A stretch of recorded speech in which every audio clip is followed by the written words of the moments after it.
Yo, this is Joel Davis, And I'm Gracie Davis, and this is Greater Than Real Estate. where we go deep to find out who you really are beyond real estate.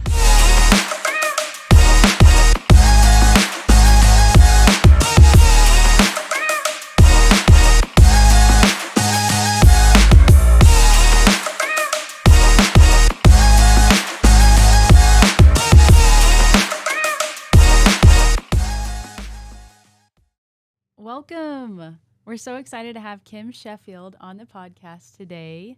Thank you so much for having me. This is exciting. Yeah, we're super excited to have you on, Kim. So let's start from the beginning. Where are you from?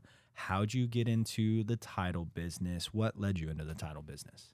Okay. Well, originally I'm from Dumas, Texas, up north of Amarillo. I got into the title kind of through mortgage. I worked at Wells Fargo in my 20s, a long time ago, doing home equity loans and consumer loans. Then I moved over to mortgage, did mortgage for about 13 years, and then transitioned into title in 2015. So it's one of those things I kind of laugh if you're in real estate in any kind of form or fashion, you find a passion for it and you kind of stay. So that's kind of where I started and how I've gotten to where I'm at now. That's awesome. So what got you into the mortgage business? I mean, I didn't grow up thinking I wanted to be a loan officer. So, I mean, what kind of led you to there? I had a friend who was a loan officer, and she was working for another friend of mine. They had a brokerage, and they needed some help. And I was working at a marketing job, and I had some extra time. So I literally just went in thinking, I was going to help them process. And this was in 2002 during the first kind of refinance boom that was kind of going. And then eventually everything just kind of turned around. It was so fast and furious. I got my loan officer license and just continued working with them. Wow, that's awesome. And then what led to you deciding instead of mortgage, you wanted to be in title? I had been doing mortgage. I worked initially for a broker, and then I moved and I was in-house with Coldwell Banker in the South Lake and the Flower Mound offices, and I loved it. Loved everything about it, but I was one loan officer trying to work both offices, and both of them were very busy offices. So I kind of felt like I was working night and day. Yeah. And then the opportunity just came around for title, and it was kind of at a perfect kind of point in my life. I was getting married. So there would be a dual income. So I was like, okay, I would have a little time to transition from one career to the other. Yeah. So it was one of those things that was kind of timing. CFPB was going on then. They were doing all the new CFPB going from a HUD to CD. So the title companies were looking for lenders to kind of, okay, how are we going to transition and make the transition? So that was part of it too, that I knew it was an opportunity at that time to make a transition and be able to do that into a title.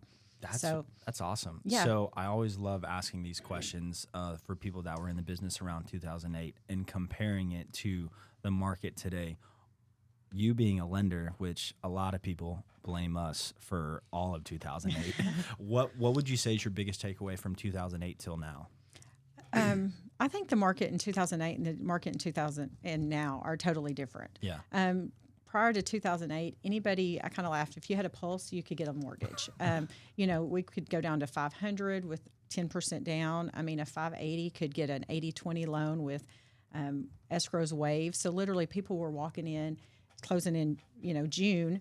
They could get, if their taxes were $6,000 for the year, they're literally getting $3,000 back in the middle of the year. Of course, then it came time for taxes to be due. They didn't have money for the $6,000 taxes. So I think it was just kind of every different scenario that would play in that caused all the issues. But there was, stated income, stated assets. Again, can you elaborate a little bit on stated income? What does that mean? It would mean, say a school teacher came in and said, hey, I want a loan. I don't want to give pay stubs. School teachers were a little different because they're W-2. They could say they made $90,000 a year. If we could pull up and show that a teacher made that was fine. Self-employed, again, and I kind of go back and forth on this. Self-employed people, that most of them that have been in business and are successful have fantastic credit. Yes. But trying to show their income on bank statements or anything like that was difficult. So that's kind of what the programs were designed for, is to help those people. But then you might have your self-employed people with a 540 credit score that would show a bunch of money on bank statements, but didn't have the credit, didn't have different things. So we could do bank statements, or they could just tell me, I make $100,000 a year. We could put it on paper and they would run with it. So you could kind of just make any numbers work that you needed to make work. And that's kind of what happened. I was one of the conservative ones. I was one of those that'd be like, I don't know that that's really feasible. Let's try to see what we can do. But there was a lot of just, if you could come up with money down, if you had to have any money down, you could get it done. And then it went to the total opposite. From 2007, then when everything happened in 2008, I kind of laughed. I made great money. And then 2008, I made like $28,000 that year. It went from, feast to famine. Yeah. And that's one thing, though, that was a good experience for me, though, because one, it learned that in this industry, you do have to pay attention. You have to learn to live within your means and to prepare that any day could be, you could make great money this month and next month could be zero. So you have to learn how to budget and not always just think that this is how it's always going to be. Yeah. But one thing that I think everyone learned from that is if you stayed in the business at that time, you were successful. The people who stayed in the business in 2008, during that time, I took my extra time to get my real estate license. I also got my insurance license. So I was like, okay, I wanted to and I had my loan officer license. So at that point, I had all three. And I did it not because there was all this extra money to be made in real estate right then, but it was just to know more about it, to make sure I understood all the process. I was already doing one part of it. I might as well learn the other aspects of it. So that's crazy. So what kept you going through 2008 when it was difficult? Like, I mean, like you said, you were making a lot of money before that. 2008 hit, you made 28,000. I mean, what pushed you through that? Because a lot of people, I'm sure, tucked their tail and ran and got a new job. I just kept doing what I'd been doing. I stayed in touch with my people. And again, I just focused on learning. And that was it, because a lot of people were getting out of it. Yeah. But I knew that I had been successful. I knew at some point it would goes up, comes down, and vice versa. It would go back up. And I was just waiting for that to kind of turn back around. Wow, that's awesome. Yeah. So you mentioned you're married. So tell us a little bit about your family and just, everything. So my husband and I got married at 40 for the first time for both of us. That was, that's kind of a shocker for everyone. Yeah, I had kind of thought I'd be single, and I think he thought the same thing. And then things happened, and we got married in 2015. 40 for the first time. We don't have any kids together. He's got a son that's 30. Okay. So I kind of laugh that I'm the young stepmom, which we're the same age, but I tell him there's no way I could be old enough to have a 30-year-old. And then we have puppies. Our dogs are our babies. So we have 2 pit bull puppies that are 2 years old now. So we kind of laugh that we if anything were to ever happen, we'd have to stay together for the puppies, for the dogs. Yeah. So what are their names? Bud and Sissy off Urban Cowboy. Oh. Yes. That's one of our favorite movies. So when we got them, that's where it came from. Yeah. So it was kind of a surprise. I grew up with we had one small dog growing up, and it had been, my parents had it before I was even born.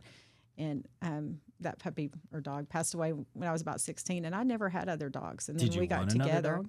I didn't know. We had to have, I loved animals. It wasn't that I was always just on the go. That was not anything that I was like, oh, I'm going to go get a puppy. All my friends did that. I was like, no, I'm gone too much. I don't have the time or energy. And then we got together. We literally had to have like puppy dates. Like, okay, let's see how this is going to work. And then, now I think I might be more attached than he is. So we'll see. My friends laugh. They're like, I never thought you would have these puppies sleeping with you and everything. I'm like, I know, that's me. I don't know what to do with that one. So that's awesome. So you going through this time of going from a loan officer to title, was there anybody throughout that way that was a mentor to you that kind of helped you out through those processes?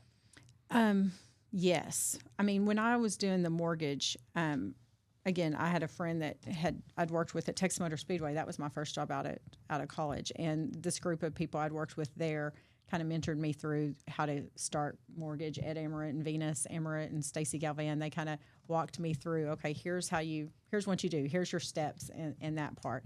Then when I moved over to Coldwell Banker, Mike Mathis was my manager there, and Chris Harris, and they totally took care of me. If there was anything I couldn't figure out, they would kind of walk me through that. When I moved into title, it was a whole different transition in a way, but at the same time, it was kind of similar. There were different steps to the process, but my first week at a title company, they were like, hey, can you go close? Like, walk in the closing table. Well, it was loan documents. I'd done those for ever. Yeah. So explaining the loan documents was like second nature to me. It was, the title company had 4 or 5 extra documents. And I was like, well, explain these to me. Let me make sure I can, understand, which I'd sat through tons of closings. I'd always gone to my closings as a loan officer, any of them that I could. So I pretty much understood those. So it was one less obstacle that I had when I transitioned, was kind of knowing that. But as I transitioned, Steve Ramsey and Tracy Fleming at my first title company, they were both very helpful as far as sitting down with me, explaining the docs, and then kind of walking me through the process. So throughout I think you always have people that come and go out of your life that help you in different ways. But if you could go back when you first started in loan officer or title, which one would you have chosen, or would you have continued the same path that you did? I think I would have continued the same path that I did. Yeah. Because I don't think I would be as efficient in title if I didn't know the mortgage part. It's kind of nice to know all aspects of it. Again, I'd been a real estate agent previously. I have it inactive, but when I was doing mortgage, I did do a little bit of real estate as far as showing houses, doing that kind of thing. But I think all of it prepared me to really be effective in title, because if an agent has an issue, I've kind of been in their shoes before. Yeah. If there's a loan coming through, if they're having issues, I can maybe step in and help, or at least know what the problem is, not only to help our team, our escrow officers, understand why there might be a delay in closing, but also the buyers and sellers or their agents when they call and are frustrated. When I first got into title, this is a funny story I say all the time. When I first got into title, we had a call that said a loan was going to be delayed. They couldn't get it to work. They had some last minute, problems. I'm like, well, what's the problem? Well, I got on the phone with a processor. You figured it out. I did. She was brand new, did not know all the ins and outs of it. And her loan officer was on vacation and she couldn't get a hold of them. And she's like, I can't get these assets to run. I can't get this to work. I was like, well, what's the problem? So she's telling me, and I was like, okay, are you running it DU? And she's like, yeah. I said, try switching it to LP and see if you can get a verification of deposit instead of having to show your bank statements. Yeah. And she's like, well, hold on. And she goes, will you stay on the phone with me? I'm like, I will. So sure enough, she ran it and she goes, okay, it passed. It says I need a verification of deposit. Well, it just so happened the bank that they worked at, I knew someone there. I was like, okay, here's a contact. Call and see if they'll do a verification of deposit for you, and then talk to your underwriter and see if they'll accept that. She called me back like 15 minutes later. She's like, okay, I've sent it over. I'm waiting for it to come back. Within an hour of our conversation, we had a clear to close and docs. So it was one of those situations that was kind of just ironic. I just happened to still know enough to be dangerous. I kind of was like, I don't know. Things might have changed, but this was probably 6 weeks into me moving into title. Wow. But we were able to get it all situated. And the loan officer called later and was like, how did you as a title person? I was like, I did your job. I've been there where, you had a new person and she was doing a fantastic job, but you don't know once you don't know till you don't know it. Right. So so I think that the whole process has made me better at every job that I've gone to. That's cool. You told that loan officer, I can do your job in my sleep. Well, I kind of wanted to, but it's funny because I formed a really good relationship with that loan officer and now do refinances and stuff with them. So that's awesome. Yes. That's so cool. But it is, I think, in our industry too, so many times everybody tries to work on different teams. You know, like you have a buyer's agent and a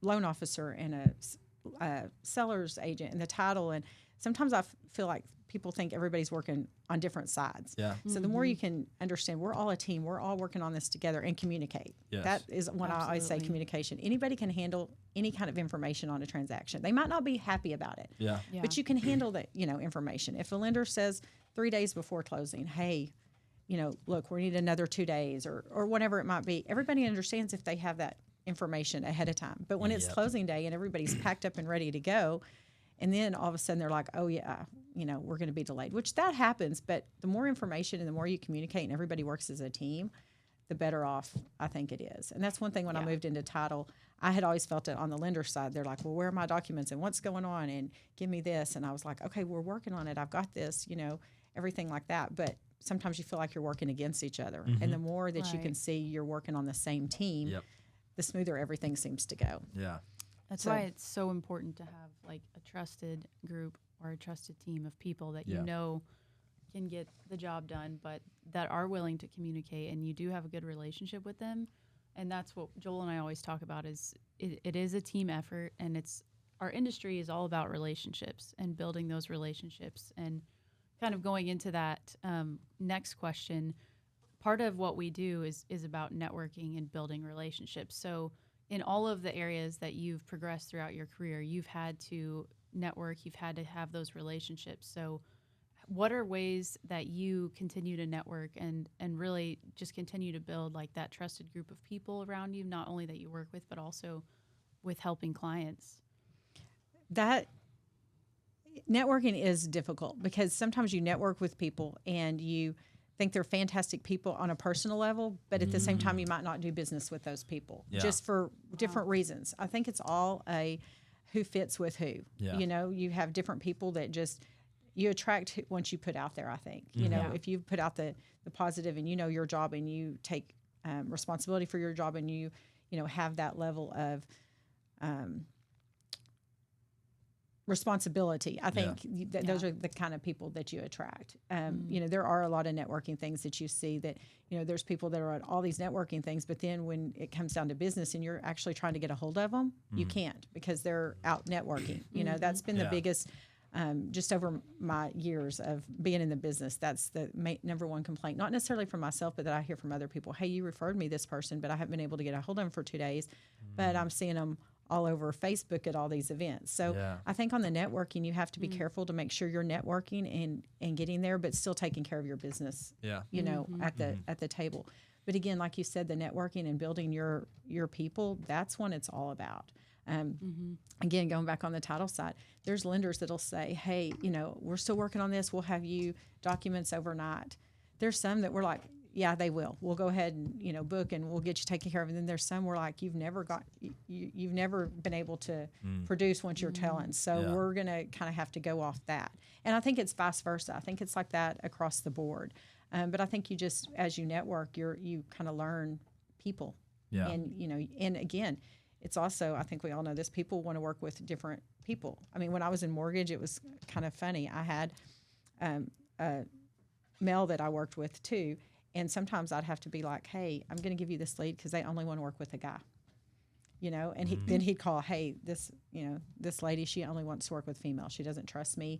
You know, I'm not clicking with her. Will you handle this client? So, you know, sometimes I think it's just personalities and clicking and those kind of things. But it is so important to make sure, like you said, and as you're networking, you want to make sure, okay, I really like how they present themselves, or I really like how they're doing business, or I really like, you know, that they are sponsoring this event. Like, you know, this charity is what I believe in. I think people click and kind of go with those things. I kind of think it's funny too.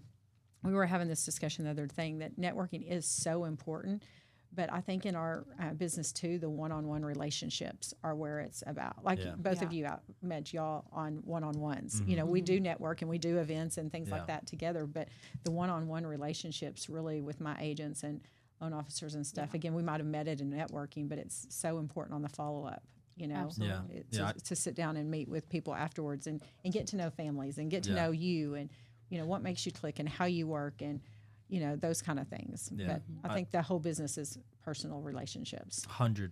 I mean, I think in this business, personal relationships for sure, but it's like you can see who's genuine and who's not genuine. And I think that's the biggest thing in this industry is working with like-minded and like-hearted people, like somebody that when they call, you're like, oh, okay, I actually want to answer this phone instead of like, gosh, this person's calling in, which, you know, there are people like that. And you're like, man, I don't want to talk to them because they're always bringing negative drama and everything. And I want to say for you, Kim, you have been one of the most genuine people in this business that I have met, and I really appreciate how you handle yourself, how you handle your business, your team, and just everything that you do in the title and real estate industry. I really appreciate you. Well, thank you, because if anybody knows me, you know, people ask you what makes it work. I think the thing that I always want people to know is I care. I mean, at the end of the day, they're transactions. It's a business transaction that we're working on. But at the same time, especially in this business, it's people. Yeah. Again, the people factor of it. And I think people, when they know you care, they see who you are and see that it is genuine. You know, like anytime we've talked, when we're sit down, okay, what can we do? I genuinely want to help anybody's business grow.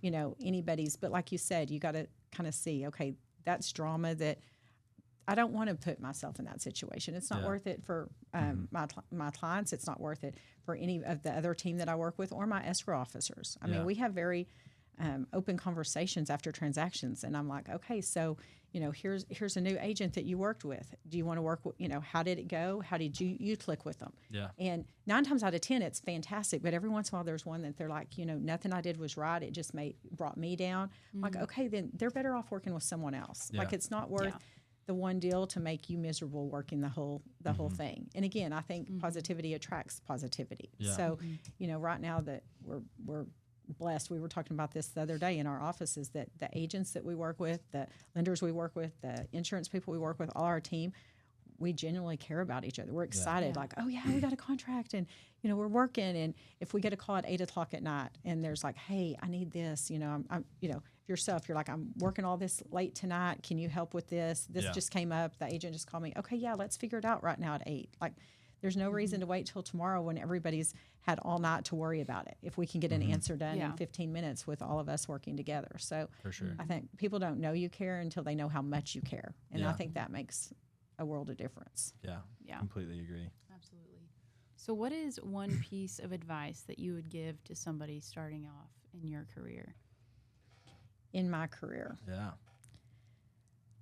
I think with any career, and I've said this to agents too, title, loan officer, is you got to start and learn every aspect of it. When I started title, I kind of started in the middle because I did come as an escrow officer, so I didn't learn the first part of the file, like how to work the file. I had great people that were working the file. I didn't learn that aspect of it. I was just like, okay, I knew how to overall handle the file, if that makes sense. Since then, I've gone back and learned the A to B of it. But mortgage, I started A to B. In real estate, I started A to B. Again, title, I came in a little bit in the middle, but then went back and did the A to B. And I think it's very important that you learn all aspects of it, that you start at the bottom. I mean, most escrow officers start as a receptionist or as an assistant and then learn by watching their escrow officer and assistant. Yes. Just because there's no way how to just walk in and say, hey, I'm going to be an escrow officer. There's classes we take, there's licensing we get, but in all aspects of it, even new agents, if they come to me and they're like, hey, I'm a new agent, I'm trying to learn, I'm like, find your biggest producer in your office and tell them that you're going to work for them for 90 days.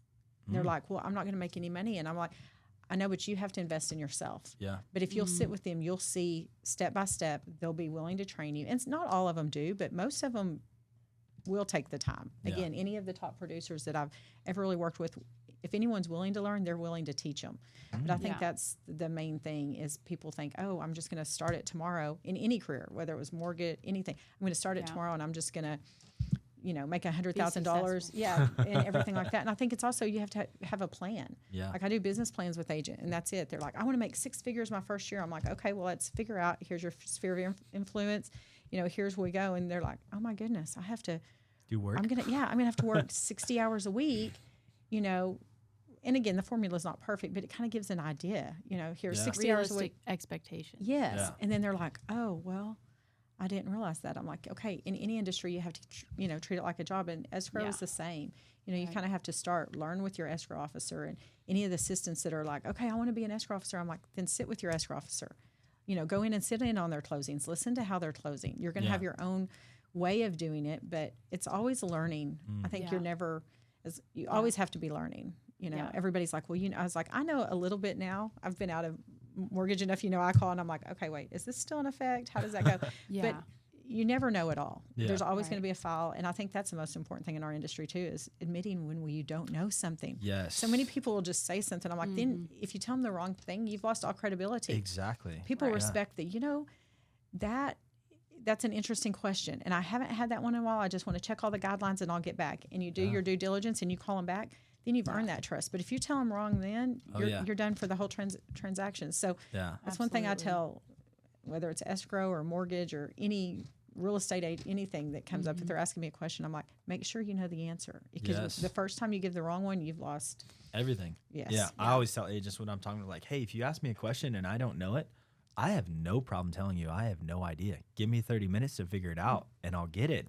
And people respect that. Yeah. People would much rather have, hey, I'm going to have a 30-minute than, well, I'm pretty sure that this is the answer. And then 2 days later, their loan doesn't get approved because that pretty sure wasn't correct. And at this point, in that 2 days, they've put a contract down, put earnest money, put option, paid for an inspection. And now it's, oh, well, I was pretty sure. Yeah. Yeah. I think, again, it goes back to the communication. Yeah.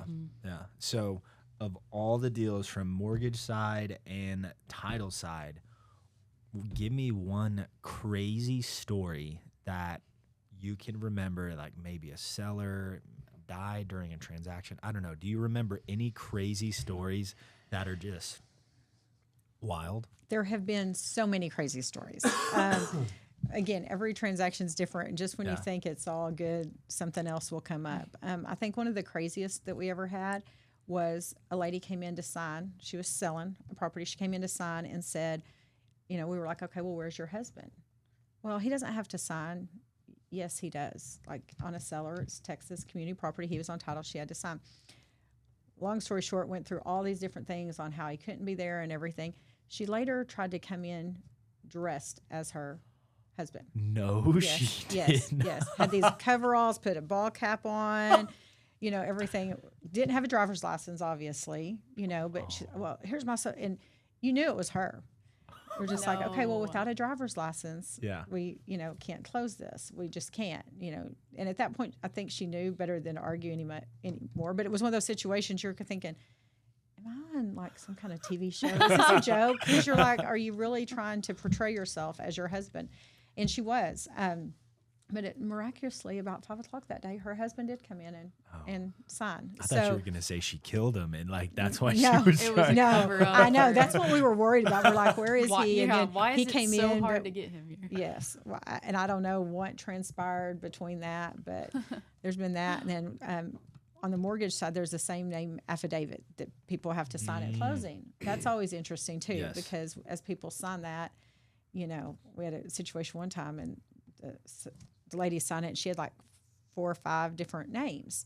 Usually it's the maiden name and maybe, an ex. And he's looking, he's like, well, who wants this name and what wants this? And she's like, well, I had my 20s and I had that. Well, come to find out, she'd been married. She had 2 kids by previous marriage that he was aware about, but she'd been married 2 other times that he did not know about. Oh, no. And it was very awkward at the table because we were like, myself, the agent, the loan officer, I was like, you know what? Why don't y'all discuss this? And he was like, oh, no, everybody needs to know these stories now. No. Yeah, so we were trying to excuse ourselves, let them have the conversation and everything. But they ended up signing, but I was like, I would not have wanted to go home. Damn, we need to go back and see if she's got any more. Yeah, like, okay, what is going on here? So there's always just interesting situations that come up. But again, you just have to kind of go with the flow and stay neutral and not ever be confrontational. You're just like, well, okay, this is what we have to do. This is our job. And I'm sorry, but there's those kind of situations that can get a little tricky at times.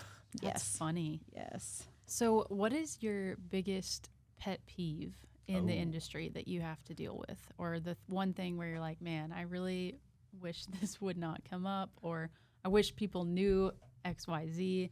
Is there anything like that? I just wish people would communicate, because I laugh when people, there's a new term for it now, ghosting, right? Like it used to be people just weren't calling. Now it's ghosting. We're getting ghosted. But we kind of laugh now that we can tell what's going on in a file by the lack of response from people. If we're trying to check to see if a closing's happening and the lender, everybody's been communicating. We've been getting emails, and then all of a sudden, nobody will respond to me. And everybody's like, we're closing tomorrow. No, we're probably not. Like, we're not getting any responses. Yeah. And that's probably my pet peeve in the industry is, again, I'll even deliver the news for you. Nobody likes the news. Yeah. But that, to me, the lack of communication and the ghosting on anybody's part, whether it's buyers, sellers, agents, lenders, us, anybody, is where all the problems come in. When we have to have people sitting in our lobby, for hours because they have a moving truck and they've been told we have the documents. Well, no, we don't have the documents. They're still working on them, or, they're still working on walkthroughs or whatever. I was like, expectations, the people, okay, if we tell them you need a hotel room, it's going to be a day, whatever. They might not be happy, but at least them and their kids and their family aren't like waiting for 5 hours in the lobby. Yes, or 8 hours, or, well, what about tomorrow? Well, we don't have any information. And that, I think that's frustrating for everyone, on all levels, because it's just the communication. Yeah. I think because we're the final people they see. We're the ones who are putting it all together and everything. So we're the ones who Don't Take get me the wrong. brunt of it. Everybody takes the brunt of it. I used to say in mortgage, if anything ever went wrong, just blame the loan officer. Like it was always my fault, no matter what had happened. It was the lender messed up. Well, no, I didn't, but okay, because I wasn't the face in front of them. Exactly. Like, again, in Right. title, that's why I'm always like, no, it's nobody's fault. We're all in this, thing together. But Yeah. That's the one thing I say to everybody. Number one problem in America is transfer of blame. yes, well, and I mean, my team and anyone that's worked with me knows I'm always like, if we make a mistake, own it. Yeah. Anybody understands. We're all human, but it's when you cover it up and lie, then again you lose that trust. Yep. I mean, Right. I have to say my team's phenomenal. I mean, but we are human. Yes. Things Yeah. happen. But if you just own it, you know what? You're right. We did not get that receipted page out yesterday at 5, but we did have the earnest money. Here it is, and that was our mistake. How can can we help you? People are like, oh no, I get it. I had ball practice last night too, or whenever it might be. But when you're like, oh, I sent it, you didn't get it. Well, then they want a copy of that email. You just set yourself up for Yep. losing trust throughout the Right. rest of it. So Yeah. again, if anybody knows me, they know I preach the communication Yeah. aspect of our society. Anybody can deal with anything as long as they have the information to deal with. Agreed. And if they can't deal with it, it's on them. Yes. Yeah. Yes. Then we'll take another look and we'll buy them some lunch and talk to them and try to settle them down and go from there. Yeah. But, So in this industry, there's a lot of stress that goes along with it. How do you handle and overcome the stress of this job? I think with age, I've gotten better. Yeah. If anyone that knows me, I'm very type A. I mean, the girls in the office, they do not like it when I get involved in a file because I'll start from the beginning and whatever, which again, they've done it perfectly, but then I just start asking the questions. I'm very type A. I'm very OCD, those kind of things. And I used to, on the mortgage side, I wouldn't sleep at night. And even on the title side, wouldn't sleep at night because what if my docs don't get there? Or what if this? Or I know my buyer wasn't happy. Like I would take it all on as a personal aspect of it because I did care so much. I still care that much, but I've just learned to know that it's not all on me. This whole transaction is not on me. It's my job to do my part of the job, but I can't control what anybody else does or says or how it's handled. Yeah. But I literally made myself sick with stress and anxiety and everything like that several different times in my career. And that's when I try to say, like, things that bothered me when I was 25 and 35. I'm not going to say exactly how old I am, but after 45, I look at things 29. different. Yes, 29 and holding. Thank you very much. But I think that just comes with experience and part of it because, again, I was the biggest stress ball. I'd be at the office. I'm still at the office early, but I'd be there at 4:30 in the morning, and I wasn't going to leave until this. And I was if I miss a call, it's the worst thing in the world. Well, no, if I miss a call, I can text and say, give me 15 minutes and I'll call back. Or it was funny when I moved from mortgage to title, I was like, okay, I'm going to take a different approach on things.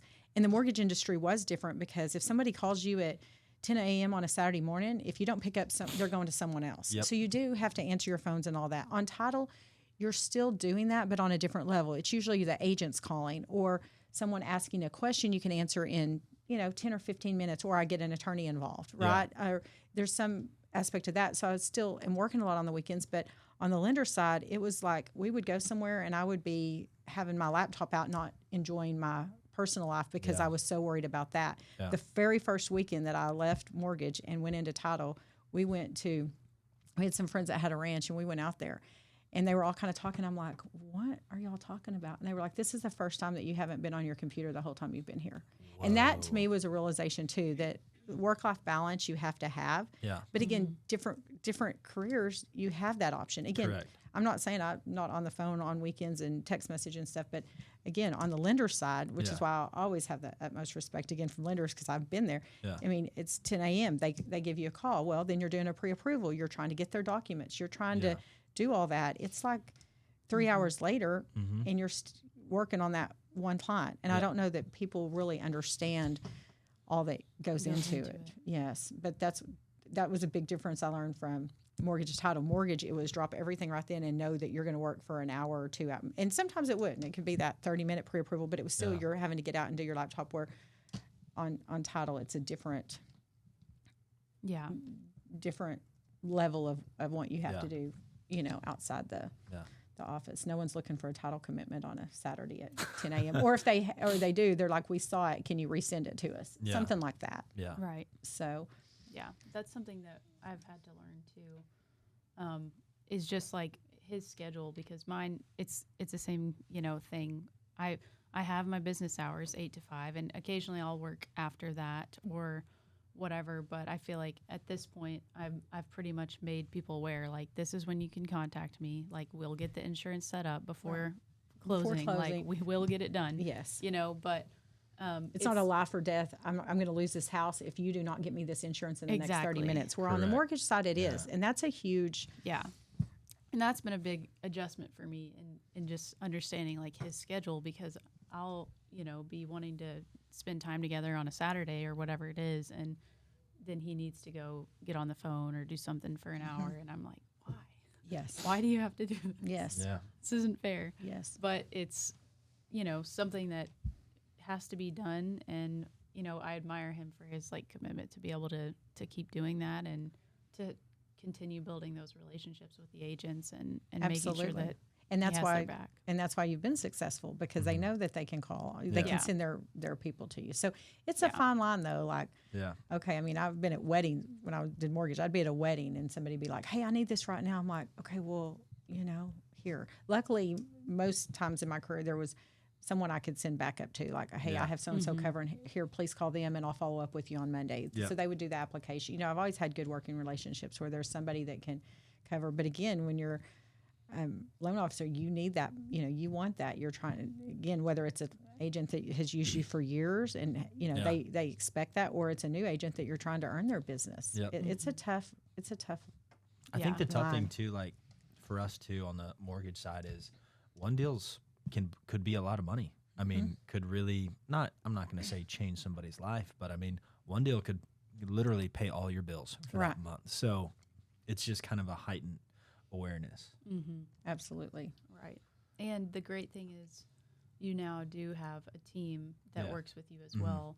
When he first started off in the industry, it was really just him and a processor, but he was kind of taking the brunt of Man, needing to Yes. get everything done. There was no one else you could count on, kind of Right. thing. Yeah. And now he has an awesome team that work with him and behind him. So if we are on vacation, we have that opportunity of being Thankfully. like, okay, you can actually be on vacation and Right. you're not going Yeah. to be working this whole time. Yeah. So And I think that's the key in our industry too. And I think people are, including myself, have figured it out. You do have to have your team, not Yeah. only your, outside your immediate industry. Like you do have to have a mortgage team. You have, insurance people that can help out. And the same thing, on title, you have to have someone that can do backup for you, so you can have a breath and breathe and just walk away, and because you do need that reset too. Because Yeah. when you don't, you can tell I can tell the burnout. I'm like, everybody laughs because I love to travel.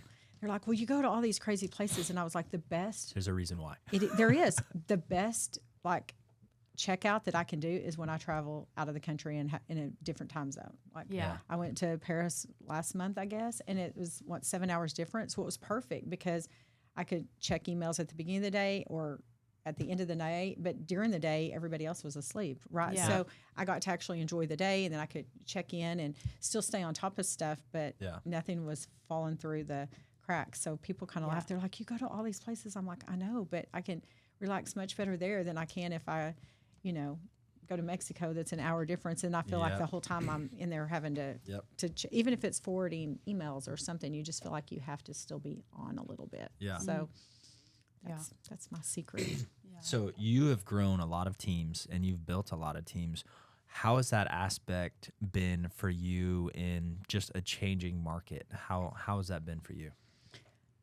Interesting, because again, as you work with people and people come and go, and everybody has different goals for what they want. I've worked with some fantastic escrow officers, but they might have been on different paths at that time. Maybe they wanted to, or escrow assistants, and they went other places to work as an escrow officer on their own because they want to do it on their own, or just all the different changes. But I think that the main thing is, again, if they know you care They're Yeah. going to continue to grow, and then just always trying to be positive. That's what I always try to do is say, okay, there's always the silver lining somewhere on it.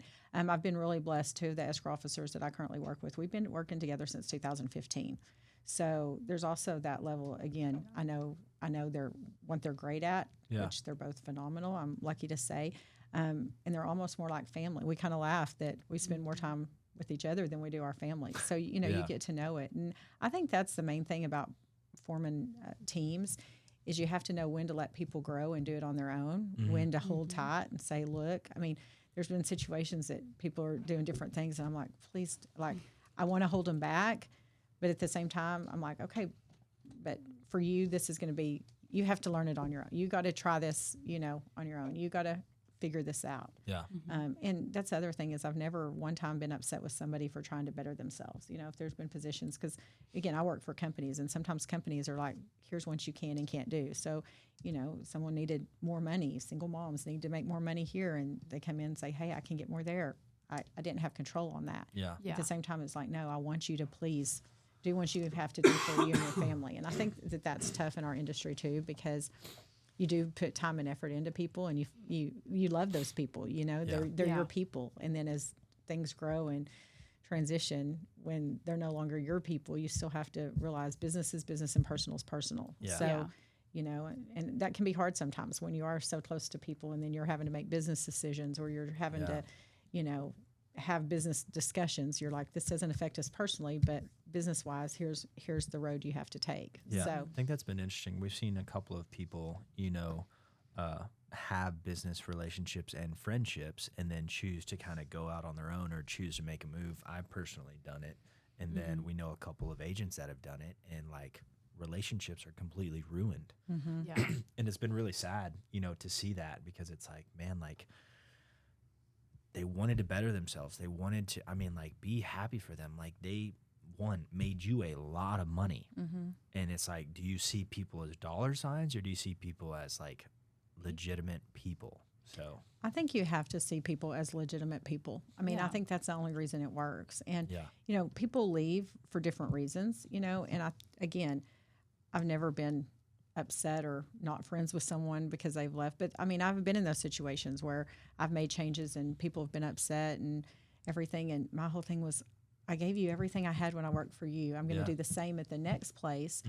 And I hope you know that that was my goal all along. It just, maybe it wasn't the right fit at that time, or maybe it was just for the team's sake that I needed to make a change. Maybe, sometimes it wasn't necessarily even just for myself, but it was like, I have this whole team that is looking for guidance, and sometimes it was just, I needed, it wasn't working there, and you need to make a change, whether it was mortgage or, all the different things. So I think everybody's got their own career path, their own, what they know that they can handle, the things, the pressure points that you can. And it is frustrating, when people do make changes and you're like, I've invested so much in you and stuff, but you can't be upset with people that are trying to better themselves, whether you agree with their decision or not. There's some that I've been like, I promise you that's not where you want to go. Like, and I've never said that. I'm just like, okay, or know that you can always come back. Yeah. Like, luckily, I hope that 90% of the people that I've worked with, if they ever called me tomorrow and said, hey, I would figure something out, the good ones, Yeah. So I think you just have to know people are at different places in their life and we've all been there where you're like, oh, this looked great. I was going to try this and it's going to be the best thing ever. And then later, maybe it wasn't, but you had to try it or you would have never known. Yeah. Yeah. So if you could change one thing about the real estate industry, what would it be? Oh. Ooh, one thing about the real estate industry.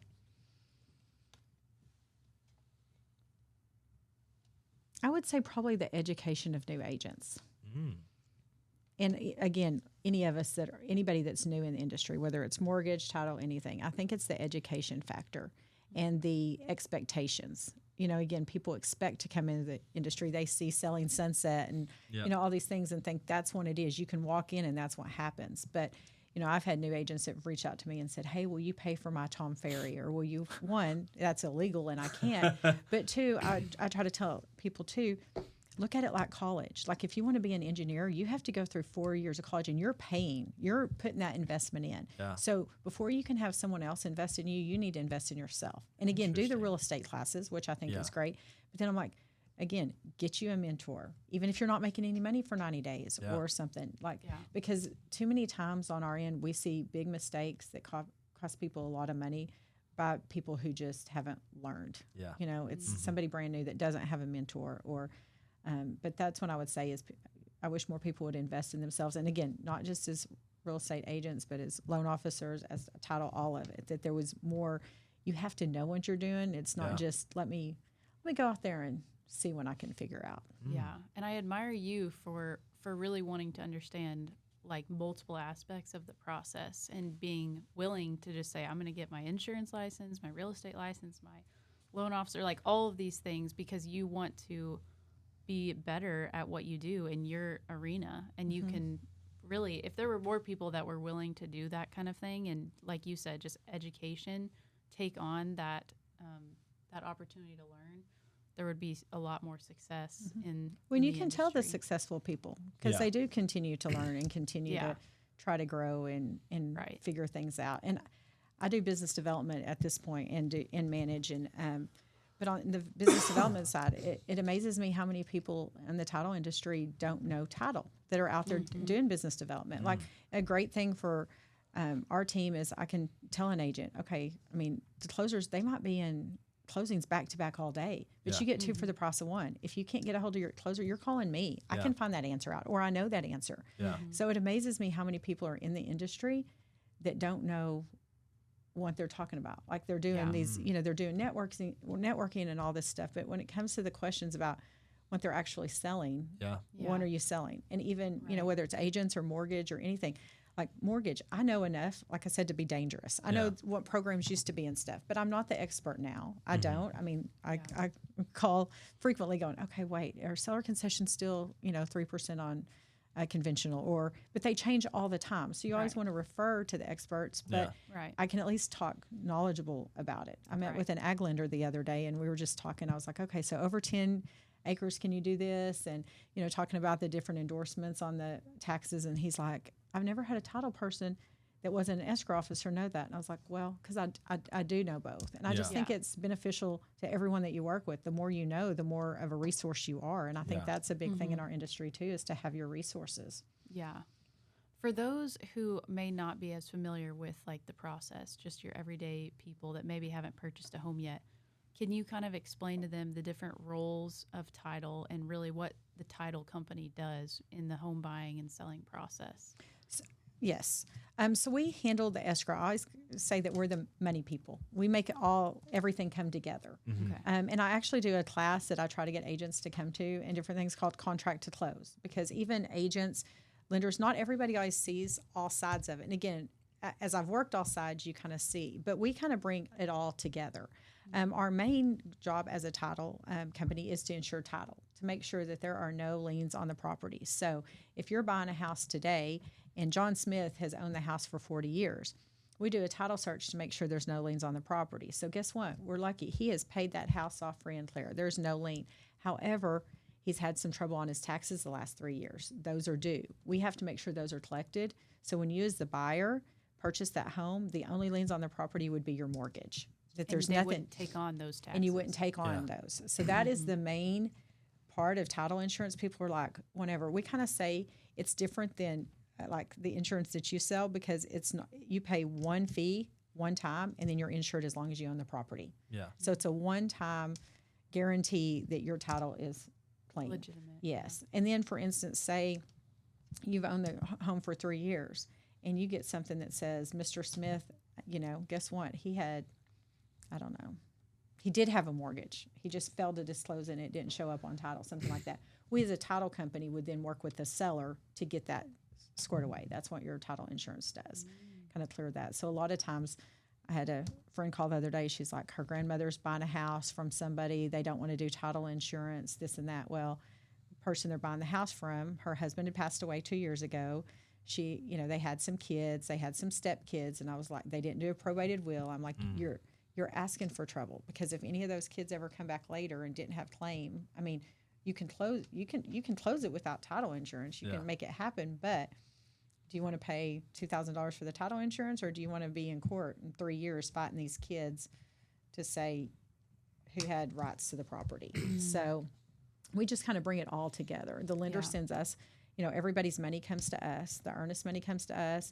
And now the option money comes to us. The lender money wires come to us, and the buyer money comes to us also. Yeah. The lender documents come to us. All documentation. We're just a kind of independent third party that puts it all together and takes care of the title insurance. And then you mentioned like business development, escrow officers, closers. So what do those terms mean as far as how y'all's team works together to get that done? Okay, so a closer and an escrow officer are the same. Okay. They're the ones that are actually at the closing table and work the file. Most escrow officers have assistants also that will help with ordering payoffs and getting paperwork out, receipted copies of contracts, kind of helping anything that they can do to help. And then the escrow officer is the one that works with the lender to actually balance the file. Anything comes up, needs to get an attorney involved, make sure the title's clear, kind of coordinates all of that, and then usually does the closing at the table. Okay. Business development, again, I'm an escrow officer, so I jump in and do closings. At this point, I do not work at the files anymore. I've kind of stepped back from that just because we have enough people on the team that can do that. But, if one of my escrow officers has a file that's crazy or has a busy day closing, I can go in and close too. But as business development, my main role is to work with the escrow officers and with the agents, trying to bring in business. Yeah. Work for our referral source and see what we can do, how did the transaction go, how can we earn business, and how can we form the relationships and partnerships with all of our partners. Awesome. Yeah. So one thing I was just going to mention that we've seen on at least an error or an issue that's been coming up Oh boy, is, we've seen this. well, we've heard about it. I don't know if we've seen it particularly, but people thinking that their title company is asking them to wire some money, Oh, wire fraud. and then basically Wire fraud. figuring out that wasn't their title company, and they just sent all their money to The wrong somewhere place. in Yes. I've China. actually had a client do that before. I've only had one, but every title company at this point has different kind of filters to help. Like at McKnight, we have Qualia, and all of our stuff goes out through secured emails through our Qualia. Like all wire instructions, we don't send any wire instruction anywhere else. So we set that expectation up front. You will receive it from our secure portal Qualia. Yep. So it's not our emails can get hacked, anything like that. We also have it locked down on, but on all of our signature lines, it says, please call to verify wiring instructions. Yes. So we try to always tell buyers as we're talking to them, anything like that, make sure, here's our wiring instructions, call to confirm, those kind of things. Yeah. A lot of times what's happening in the industry, especially Gmail accounts, seem to be getting hacked. So a lot of times people get emails and it looks like it comes from maybe their agent that says, hey, here's the, different things. A scam that was going on not too long ago was they would take our signature lines, they could take anything and send it out and say, if you send your funds early, send $500 less as a credit, like, hey, go ahead and send your money and you'll get a discount. Wow. So there are all of that, but that's the main thing is always make sure that they're coming from a secured portal. They're verifying wiring instructions. We had one of those. It's been several years ago, but a gentleman came in for an early morning closing, like 9 o'clock, closed, and we're like, okay, we had the seller had closed. We had everybody's money. We're like, we're just waiting on your wire. He's like, well, I sent it yesterday afternoon. We're like, okay, sure enough. Go back through noon. We still don't have it, which is unusual. We should have had it. He calls his bank, gets the Fed number, calls us. Well, we're like, well, let's confirm it. What wasn't our wiring instructions? Well, what had happened is he got different wiring instructions from the loan processor. They had come through somehow on the loan side. That it had come through and said, here's the new information you need to be sure and send. Wow. Well, and he had actually called his lender. Well, in the lender's defense, they had been on vacation or in the car driving or something. They were like, hey, I got these wiring instructions from y'all. Are they correct? He's like, oh, yeah, they are. So he went ahead and sent them. So, we worked with them and tried to get the money back, but he was a younger guy, $60,000 he'd saved for his first investment property. And then it's gone. And he couldn't buy the home. Yeah. Yeah, that's crazy. I heard that happening with a first-time home buyer. They just had found out they were pregnant. They were buying their first home. They were so excited. They wired $68,000 to some place Somewhere. And they've That's got crazy. Yeah. It's They're sad. good. They're good at what they do, and that's the scary thing. It's like if they actually utilize their skills for For good, good. they might actually That's achieve exactly. something. That is instead when of- I say all the time. It's funny you said that. I was like, if people would have as much energy doing the right thing as they do the wrong Yeah. thing, I mean, it'd be a lot simpler.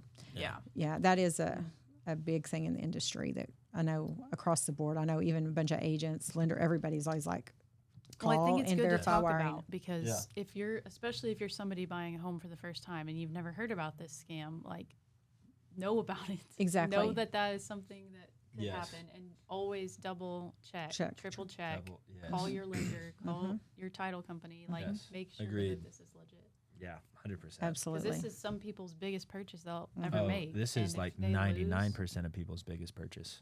Yeah. Well, and like we even have security measures in place that we have a third party that verifies like our payoff wires and stuff. Like we can put it in and it will tell us, yes, this is the valid Wells Fargo account or something like that. Because I don't know, maybe it's been a couple years ago, even some of the lenders got hacked for their payoffs. So you were getting payoffs from different fax That's a numbers and different big things. payoff, Yes. too. Yes. Big payoffs. I mean, we've seen it happen, but like we have a third party that we contract with that we can put in all the information and it will say, yes, valid account or warning or a red, do not, you know, and we do that on all of our wires so we can make sure it's just another level of security that, again, 5 years ago, that wasn't even a thing. And now it's a everyday occurrence that you have to make sure even us wiring funds out, you know, it's not just funds coming in, but it's wiring. Well, that's great that Funds you go guys out. have those processes in place to Yeah. make Yes. sure to protect people. Yeah.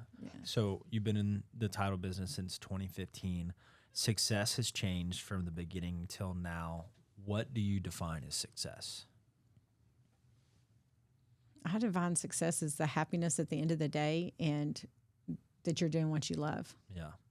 If you would have asked me that 10 years ago, I would have been like making the most money I can, or, you know, I think again, at different times in your life, you have different goals, but right now it's working with people that I like to work with, working with vendors, partners that I like to work with, and going home at night and being able to know that I accomplished something in the day and maybe made a difference. Yeah. Absolutely. That's awesome. Yeah. Well, we're so thankful that you were able to come on the podcast today. Yes. Well, this has been amazing. I told you I was very nervous about doing this, You but didn't look nervous at this all. this has been awesome. And the time flew by, didn't it? It did fly by. I'm like, oh my goodness. Yeah. Okay. Yeah. So, yeah, it was great getting to talk with you. And like I said earlier, I just admire the amount of joy and positivity you have, but also just the willingness that you have to learn and to continually keep learning and just getting better at what you do. Well, thank you. Yeah. Well, we have really enjoyed it. We have our last question. This one's Last the question. doozy. No, I'm just kidding. Pressure. So we've seen that a lot of people put their identity in their job and their worth in their job. Have you ever struggled with that in any of the jobs that you've done, and what helped you overcome that? Yes, I have struggled with that. I think, again, at different points in your life, you have different identities. And I, for a long time, that was my identity. Okay, well, I have to be successful and I have to do this and, you know, everything or one am I? Yeah. It took me probably until my early 40s to figure out I'm not based on my job. Yeah. Like nobody thinks Kim Sheffield. Well, hopefully they do and think, okay, title or okay, you know, my career, but hopefully there's other things that I'm being looked upon. You know, I'd rather people be like, oh, she's a good person. She cares, you know, all the things that really make you who you are. Yeah. But I think as a society, it's hard to do that sometimes. You know, you're like, okay, well, and again, I don't have kids, and I've talked to moms about this, that sometimes they're like, okay, well, I'm only as good as how my kid's doing, or I'm a good mom, but I'm not a good mom because I'm not doing these things. And I'm like, okay, well, who's judging you but you? I think we're all our hardest and worst critics. I know I am. Yeah. Sometimes I'm like, oh my gosh, I didn't do this and this. And somebody's like, what are you even talking about? I think we overanalyze things and we give more criticism to ourselves than we would ever give to anybody else. Yeah. So I always try to tell people, give yourself grace. I'm not the best at doing that, but I always try to tell people, we're all human. Yeah. You know, give yourself grace and just know that you're a good person. It doesn't matter what job you have or who you're married to or how many kids you have or what a good dog mom you are, or, you know, anything like that. You're the only one that can give yourself any self-worth. Yeah. Which is hard. Yeah. Well, thank you so much for taking time out of your day to speak with us. We really enjoyed learning more about you. And if you guys are looking for a great title rep, great title company, McKnight Title with Kim Sheffield, you definitely need to use her. She's amazing. Thank you so much. This has been awesome. Yeah. Yes. We also want to give a shout out to Tap In Studios. Yes. Which is where we film our podcast. Yep. Dante and his team are great, and we're so lucky to get to film here and to record here. So if you want to learn more about Kim or about Tap In Studios, just give us a shout, and that'll wrap it up. thank you. Thanks, y'all.